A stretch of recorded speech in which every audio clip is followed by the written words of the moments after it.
Hi, this is Latrell, and you're watching the Kizomba Channel. And yes, we're back with some more Kizomba. And tonight, I'm talking to Magna Gopal. I let her say it because I figured if you say it, it would sound much, much more beautiful. And yes, it did. So thank you for having me, Magna.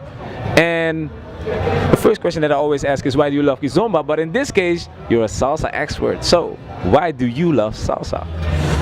Oh, well, since I first started dancing salsa, the one thing that's kind of been a running theme throughout has been just the openness of the people, the warmth of the community, the welcoming nature of the community, and the fact that there are many different levels of energy that it caters to in terms of slower songs to faster songs. So if you need a more of a relaxed night, you could dance those slow songs and enjoy yourself. If you have a lot of energy like I tend to have, and I need to kind of get rid of it, I've also got a different pace and a different tempo of music to play with. So I like the variety in the music.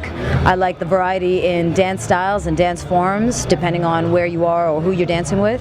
And I like the multicultural and open nature of the community. Very well, very nice.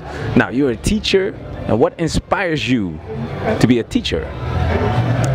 I think the main reason which I kind of discovered as I started teaching was there's one, of course, a responsibility for helping other people grow, but it's also a great privilege to be in a position of authority to guide other people's journey through a passion that has brought me so much joy and so much fulfillment. So I would say that the reason I teach and the reason I put so much effort into my classes is for that reason, that it's a privilege and a responsibility for me to help other people get to where they want to go.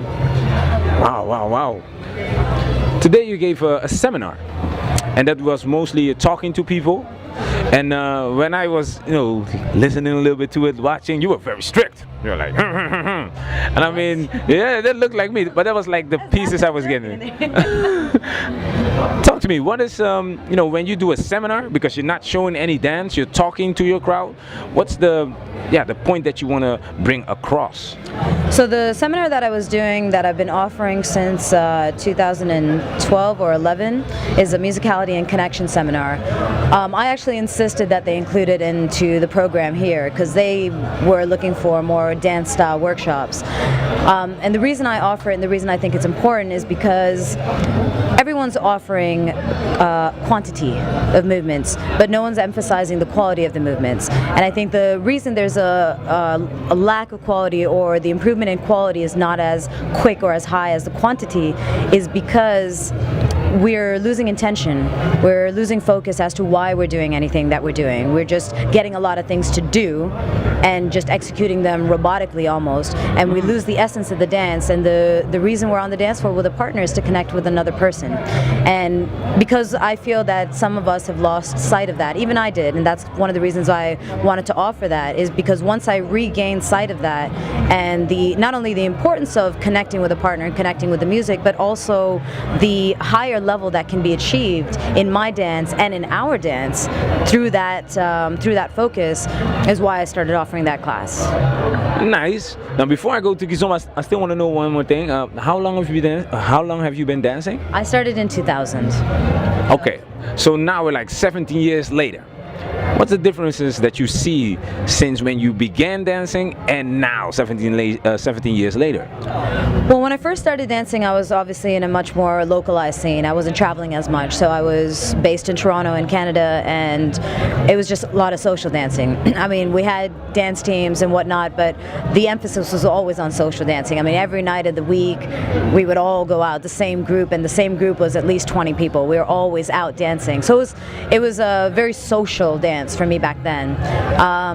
As I've started to travel and see other communities, other dance communities, The social aspect of it's still there, but I definitely see a lean towards a lot more performances now.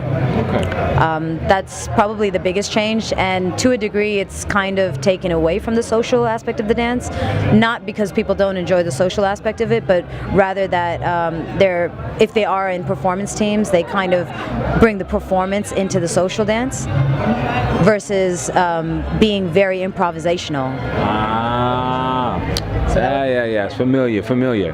Now, let's go to the Kizomba. What do you think about Kizomba? I enjoy it. I did not know if I would like it or not, so I can't remember. I know you asked me if I remember when it started. I have no idea, and I don't even know who I dance with, but I enjoy the music. For me, it's not as high energy as a salsa can be, so it's not something I can do for a long period of time. I tried. I went to the Like Festival in Lisbon. Because I was like, oh, well, let me see. The only way I'm going to know if I really like a dance is I'm going to immerse myself in it. So I went to a weekend there, and I tried to stay in the Kizomba room, but then I found the salsa room eventually. And before you knew it, I was downstairs in the salsa room for like the latter half of the event. But what I do like about it often is a result of who I dance with. So I do enjoy the musical aspects of it, the subtleties of the lead, but I'm not a big fan of kind of standing stationary and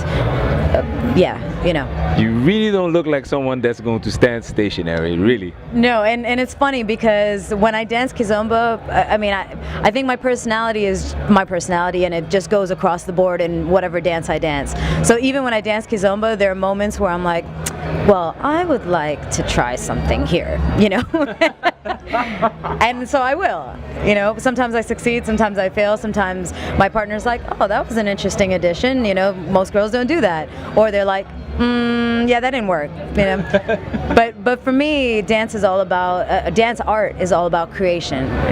It's not just about saying, all right, well, this is what works, or this is what's popular. Let's just stay here and stay comfortable.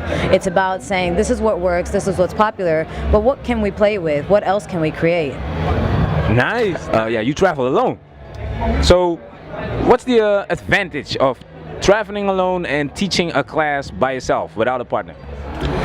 I think one advantage is for the organizers, because it's significantly cheaper to not pay for 2 flights and 2 hotels and all that kind of stuff.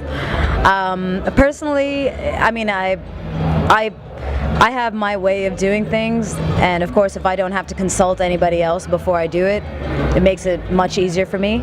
I have worked with partners before, so it's not that I don't like it. It's just I think I'm so used to being on my own for so many years that it doesn't even, I never even crossed my mind really anymore. My final question is there something you'd like to share with the fans and the followers of the Kizomba channel? Try out salsa too.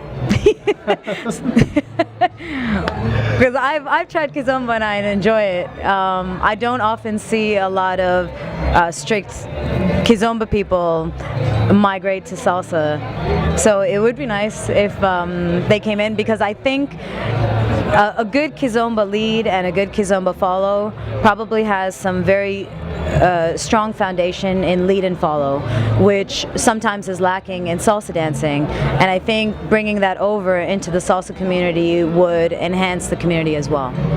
Very well said. I want to thank you for your time. Thank you for having me. Yes, and ladies and gentlemen, hit that subscribe button, because we'll be back with some more Kizomba.